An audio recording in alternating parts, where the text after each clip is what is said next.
Welcome to the Paul Spradley Show, a show dedicated to real strategies from real people practicing real leadership in diverse and inclusive cultures. And now here's your host, CEO of the diversity training firm, the Care-Based Leadership Collaborative, Dr. Paul David Spradley.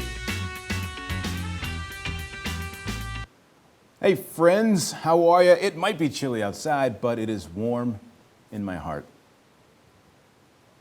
That was cheesy. And I'm warm about my next guest today.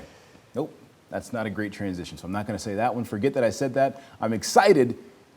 Yeah, I'm more excited about my guest today than I should be. My guest is none other than Ryan Driscol. He is the Executive Director of the Christian Immigration Advocacy Center in Pittsburgh, Pennsylvania. He received his law degree from Duquesne University School of Law. Ryan, welcome to the show. There's so many more things we could talk about, but I want to dive in because there's so much to talk about, but welcome to the show. Thank you, Paul. Glad to be here. It's great. So tell us about what it is that you all do at your life missions work now. Yeah, so we are a nonprofit law firm that specializes in immigration law. So we see immigrants and refugees that are living in the city of Pittsburgh primarily, but we are able to help folks even outside of the city that are of limited means. So by limited means, we mean less than 250% of the federal poverty level. How do people get to you? Primarily, they find us on Google, or we are referred to by a lot of different service organizations in the city and the government agency that we work with called USCIS. There's a list of legal services providers that are either limited cost or pro bono, and we receive a lot of clients that way. So what are some of the things that you all do? Because I think any organization that is working with immigrants and the immigrant population is doing incredible work. There's a few in the city of Pittsburgh. What are you all doing? So we offer a full slate of immigration legal services. So if you have come to the United States either as a refugee, which means that you are fleeing your homeland because of persecution, you have arrived in the United States with a legal status, you then have to do some things from an immigration legal side to either get your green card so that you can become a legal permanent resident, and then, of course, become a naturalized United States citizen. We also help unify families that have been separated. The most typical example is when people in their 20s or 30s end up getting married to somebody back in their homeland. The person is in the United States and they end up going to any nation of the world and marrying somebody. When that U.S. citizen or green card holder comes back to the U.S., there's a legal process that they have to go through to be unified with their spouse. And it takes quite a while, and that's one of the other large cases that we receive. But we're also helping people that are here claiming asylum, and we are just starting to get into what's called removal defense, meaning that someone came to the United States with proper status, but then it expired, or they came here without any status at all, and the U.S. government, through ICE, is trying to remove them from the United States. And we are looking to step in to that area as well. So we really offer a full slate of services from green card holders all the way to refugees, to those seeking asylum. So I want to dive into maybe some of the topics that you do a little bit more. Explain what asylum is and how someone begins that seeking asylum. Yeah, sure. So we've heard of refugees. Refugees are those who want to come to the United States because they're being persecuted in their homeland. They start the process to come to the United States overseas. And someone that's claiming asylum has arrived at the U.S. border, and they are either voluntarily telling the United States that they are here and they're afraid to go back to their homeland, or they cross the southern border or have a visa that expired and they are picked up by ICE or given what's called a notice to appear, which is essentially a charging document, but immigration related, where then the government would say, okay, we are telling you that you are not allowed to stay in the United States. Now we're going to bring you into the immigration court system. And what we say is that, well, we want them to stay is because they have a legitimate fear of going home. So there's a law set up that would allow us to file an application and tell the U.S. government, yes, this person is not legally allowed to stay in the United States, but we think you should let them stay because they would potentially be killed if they go home. Mm-hmm. And so asylum is that process, or is asylum the back end of that where like, yes. I'm now safe? Asylum is the process. So Okay. think of it as someone that if you have nowhere to go, if you go to a safe space, you are claiming asylum. And oftentimes we would go, like churches can be viewed as places of asylum if you are, fear of being hurt or someone's chasing you. This is a safe place you could go. Right. Asylum, and this is it's a legal term of art, but it's also somebody literally staying in the United States because there's nowhere else to go, and we as a nation embrace them and allow them to stay. So there's so much I want to dive into, man. Like when you're talking about the idea of a refugee, what kinds of things are happening in their homeland? And so I like that you even said in their homeland. Like this is, there's terminology that we need to be educated on as well too. And so just using the right language. But what are the kinds of things that a person might flee and come to the United States? Well, one of the people groups that we see a lot of is Somali refugees, and specifically the Somali Bantu refugees. So there are probably 1,200 or so Somali Bantu refugees in the city of Pittsburgh now. They've been growing over the last, I'll say, 15 years or so. And they fled Somalia in the late 90s and early 2000s. And under the Clinton administration, they started the process to come to the United States because people within Somalia were taking their homes, taking their land, killing them because they did not look like more what they would say traditional Somalis.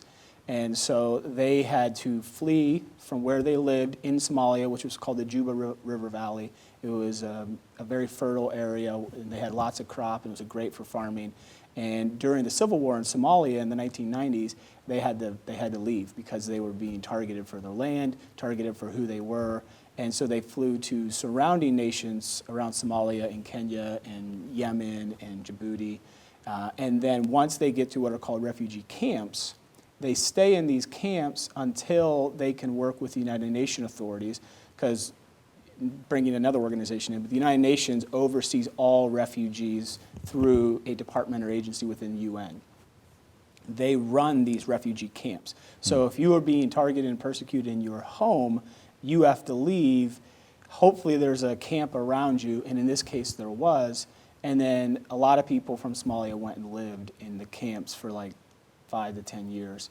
And then they apply to the UN to get refugee status in a safe nation. And it's usually a European nation, Australia, Canada, or the United States. And in this particular example, the Somali Bantu were given refugee status. I think it's still the largest, it was at the time, the largest people group ever to be given refugee status in the United States under the Bush administration in 2004. So why you said the United States, Canada, or Australia, like why those nations? I think that just comes down to really kind of logistics. There are many nations in all over the world that take refugees, and we just have more of an official process because of the oceans that are separating us primarily from where the violence is happening. So in order to get to the United States, it's actually rather difficult, because of the Atlantic and Pacific Ocean, same with Australia, same with Canada. But, like for instance, when Syria was having all kinds of problems in 2014, 2015, many people were just walking to European nations or walking to the surrounding nations or, even countries in Africa because they could just get there. They were just leaving. There wasn't camps. There wasn't this official process. They just picked up and left. Yeah. But we primarily go through the UN because of, there's so much distance between us and usually where the violence is happening. Yeah. So I think it's hard for some of the listeners to even wrap their mind around what does it mean to be a refugee, right? Like, so you're explaining this process of war or people coming and killing your family, taking your home. Yeah. Is there anything even close? Like, so when you talk to folks that are in the United States and you're trying to help them wrap their mind around even why they could support, how do you communicate being a refugee or like why a person would want to immigrate to America? Yeah, I mean, that is something that we try hard to to do in our work, because when we're talking with people that aren't in it, every day like we are, it is almost unrelatable to an extent.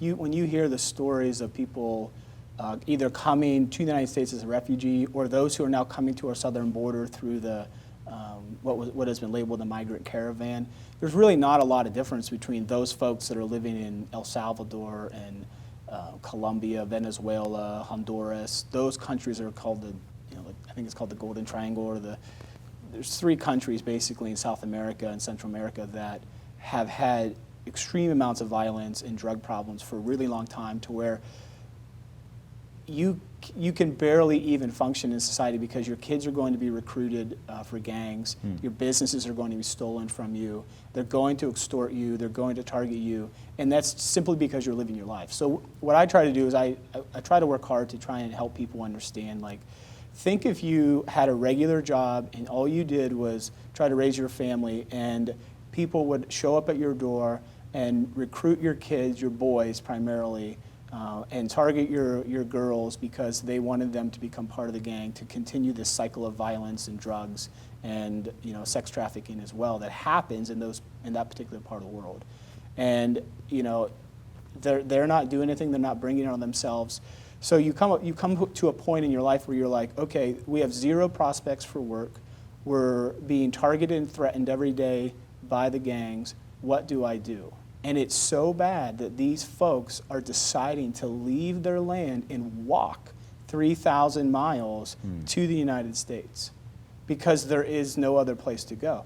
Now, they can go through Mexico, but Mexico has problems in and of itself. And the only place that they feel like they can go is the United States because there's an opportunity to work. There's an opportunity for safety. And I think that really speaks volumes of our nation still, but it also speaks the desperation these folks are experiencing. And they can walk here just as much as Syria fell apart in 2014, 2015. Hundreds of thousands of Syrians were walking to surrounding nations. That exact same type of migration is happening here in the Western Hemisphere, but it's happening in Central and South America, and they're coming to the United States. So, it is so extreme and so violent, and the things that are happening to these individuals are so out of what we normally think about, that the only way that we can try to communicate it is that think of yourself if every day you got up and you had to go to work and you were fearful for your life that your kids would be taken to the gangs, your wife and you would be targeted by the gangs for extortion to pay them, or if you don't, they'll take your house, they'll take your business, and then where do you go? And it is truly a tragedy that's going on in our southern hemisphere, but it happens all over the world, and it just changes nations. Syria, Somalia, it was Congo, it was Rwanda, and we as a country have historically taken a lot of those folks in. Not as many as some people would like us to, but we are still a nation that receives thousands of refugees and people that are claiming asylum every year. I'm gonna push back based on what is common rhetoric, right? So we haven't done anything wrong, and you're saying that we should just take people into our country. If I tell you I think that they should stay in their own country and figure out how to fix the problems there, and stop taking our jobs, what's your response to me? Well, I think that that is definitely an argument that we hear. We believe that there are enough jobs to go around. And in fact, if we don't continue to have a very,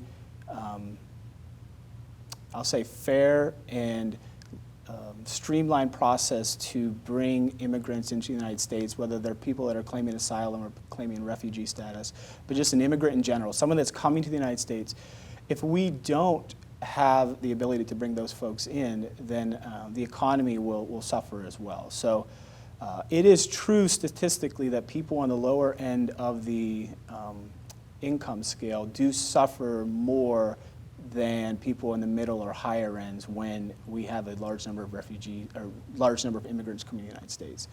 That has been pretty well documented.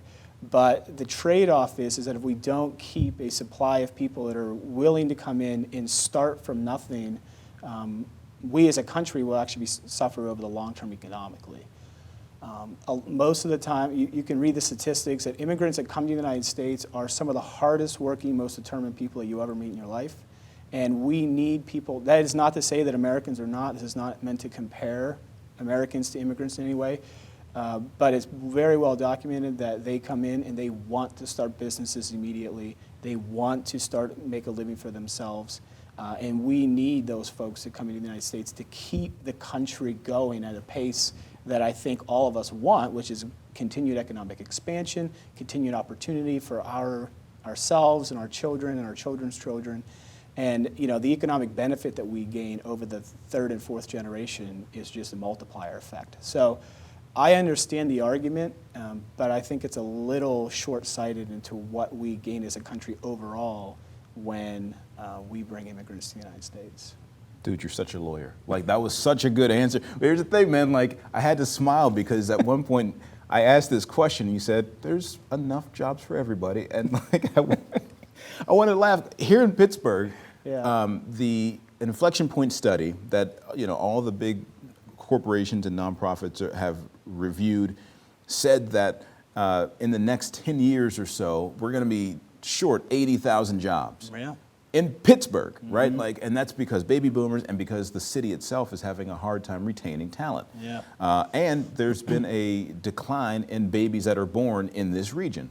So because of that, when you say there's enough jobs for everybody, it really is true. It really does oftentimes, like, there's this other side of it as well too. So it's and there's space, right? Like there's space in the United States.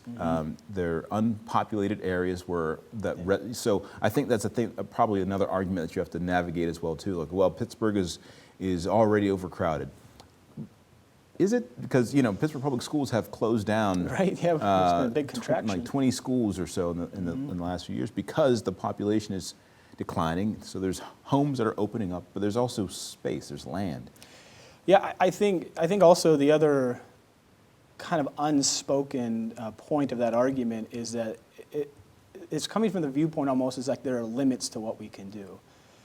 I just don't think that truly captures like where we've come as a nation as well. Like we are the nation that creates new ways to do things. Like, why in the world would we view people who are smart, hardworking, determined to be in this country and follow the law and do the right thing? Why would we view them as like, well, you're taking a little bit too much. We're not sure there's enough to go around.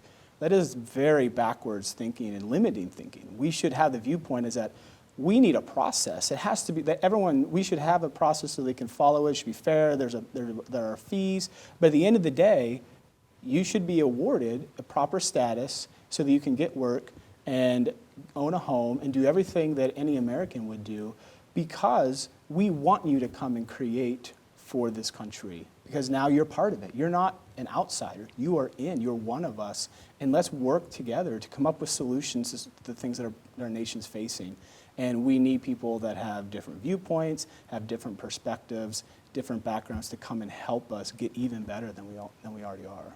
The title of your organization is the Christian Immigration Advocacy Center. Yeah. There are some Christian groups, even locally, who have outwardly protested against what is happening, nationally in the southern border. Yeah. There's been Christian groups that are verbally against this idea of supporting immigration or supporting immigrants. Yeah. How have you all been able to navigate that conversation as a Christian organization? Yeah, so thankfully we have not had too much, I'll say, kickback from fellow Christian organizations. In fact, we've been pretty fortunate that we haven't been, maybe because we're newer, we're a little bit smaller than some of the other organizations, but we haven't had to navigate that directly yet. Like, we haven't had people confront us or like post things on social media or anything like that. I think if we did, I would go back to kind of what I was saying earlier, is that I think, especially Christians, like, without getting into, theology on the topic of your podcast, but like, the Christians should be the last people in the world that we would look at somebody and say, no, I don't think we want you coming in here right now. We want everybody to do the right thing and follow the law, which is who doesn't, but the Christian should be the first person to say, come on in, let's figure this out together. We think that there's a great God that has good plans for your life and good plans for our lives.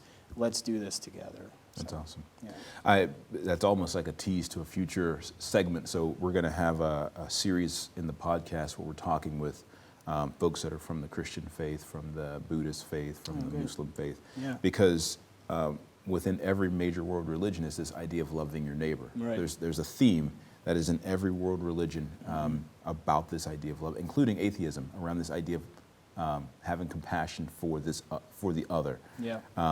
And increasingly, we're seeing that under-practiced. So we'll say the right words, but we're not practicing it. Right? Yeah. So maybe just a few more things. You talked about removal of the fence. Yeah. Could you explain that a little bit more? Yeah, sorry, that's an insider baseball term, but all it means is that somebody has come to the United States, they're in our country, and the government has recognized that they're not legally allowed to be here. So the government then, through the Department of Homeland Security and the Department of Justice, has a court system set up to, I'll say prosecute, but it's not really a prosecution, but it's taking somebody out of the country because they're not allowed to be here. The government has attorneys, and they would argue to a judge to say it's time for you to leave, and we would step in. Oops, I hit my. We would step in and say, okay, we want you. We think they should be able to stay because of these reasons. So it's more of a traditional court setting than a lot of what we do as immigration lawyers. Is that it's very administrative. It's working with government agencies. Whereas someone that's in removal or being deported is the old term of art. Someone that's being deported is what you would expect a lawyer to do. Is you would go to court, you would ask for the judge to let this person stay rather than going back to their home nation. What are some terms? So you just said removal as opposed to being deported. What are some terms that are offensive in this space of talking about immigrants? I think in our world, the term illegal immigrant raises ire with a lot of folks. It is a legal term, but the way that it has been used over the last 20, 30 years has turned into something that you would use to speak negatively against somebody. So we try hard to just avoid all of that and just say that someone's without proper legal status, rather than saying illegal immigrant. Like, it's just not worth it. Okay. Is there anything else that, is the word alien still, is that well, alien is also in the law, but we would never say alien. We would never refer to someone as alien, but illegal alien, illegal immigrant, right. Same thing. Okay. So your job space is unique because you have to navigate the community. Yeah. You have to navigate the bar, so your legal counterparts, and you have to navigate government. Right. Which is a handful for anybody. How do you all do that, and what does it look like for you to engage with each of those different populations? Yeah, so I'll start, I guess, with government. I mean, we work with administrative agencies that are in charge of immigration. We have started to build contacts and relationships with people in the county because I think there's some, the county would have an interest in what we are doing. They do for some other organizations, but we've been trying to build relationships with them in the city as well, right? Because the city is very, interested in what's going on for providers for people that are either refugees or immigrants. So we have over the last year have sought to build relationships there. And you're finding good support locally in the city then? Oh yeah. Everybody that we've talked to is very supportive and just excited that there's another organization that's helping folks in this capacity. With the bar, there is opportunities there to meet from like a committee standpoint that's focused on immigration law. There are all kinds of events and CLEs that we go to try and continue relationships there. Our organization is with the Pro Bono Center at the Allegheny County Bar Association. So we're a recognized organization that if somebody wants to help us out from a pro bono standpoint, that we've worked with the bar to be officially recognized with them. And then from a community standpoint, it's really just meeting people and kind of explaining what we do. Usually we try to start with people that are working with similar people groups that we are, whether it be immigrants or refugees. And there are a lot of those, so it's great to make connections with them. And then also, the foundations that have an interest in what we're doing, and churches that would also have an interest. So a lot of the different people that we try to work with, because everybody has a different interest as to why they would want to meet with us and talk with us. So. I know you probably can't get into names, but who are some of the types of people that work with the people groups that you all are working with? Yeah, I mean, I think the biggest one is Jewish Family.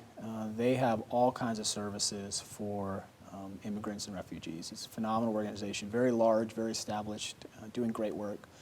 Literacy Pittsburgh, I just made a connection with them. We're going to start working with them, or at least see where we can, help each other out, because we're working with similar people. They're helping from an English language standpoint, but we're obviously helping with legal. I used to serve on the board for them. Oh, yeah, great. Some of the other organizations we're not as connected to, but like the Latino Community Center is great. A couple other are Islamic Center, of course.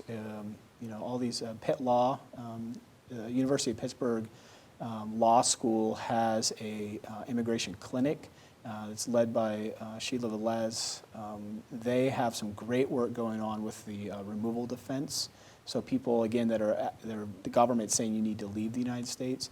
They have 2 people that were recently hired through the immigration clinic to provide this work, and they are doing some really good things. We've made some connection with them over there and met them, and are excited about what they're doing. So Pittsburgh is a great city for this. We're not considered one of the larger cities in terms of immigration.